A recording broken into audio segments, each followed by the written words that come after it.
Non possiamo risolvere i problemi di Jesolo, tuona il primo cittadino Henry Tomasi. Cavarzere, nonostante proteste dei cittadini e polemiche a seguito, aveva accolto nelle scorse settimane un gruppo di migranti, risultati positivi alla sede della Croce Rossa della località balneare.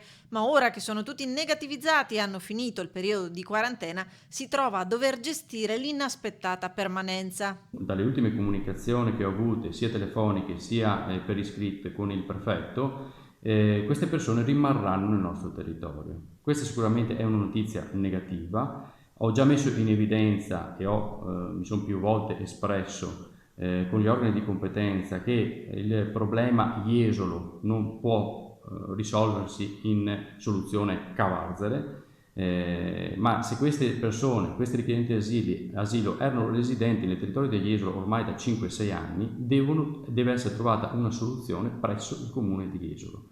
Un cortocircuito della comunicazione istituzionale, un prendere tempo, rileva il sindaco, quando la soluzione al problema risulta difficoltosa per la scarsità delle strutture a disposizione della prefettura, e un appello alle istituzioni affinché i cittadini di Cavarzere non siano considerati di serie B.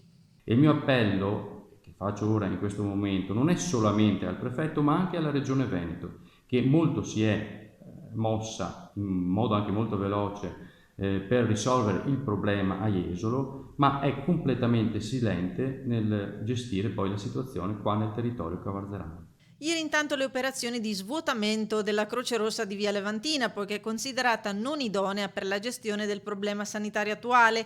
I richiedenti asilo presenti nella struttura sono stati spostati e ricollocati in diversi centri d'accoglienza della provincia per evitare pericolose concentrazioni, mentre a Jesolo restano una dozzina di migranti risultati positivi al Covid in attesa del tampone negativo. Soluzioni in emergenza che assumono le sembianze di un interminabile gioco delle tre carte.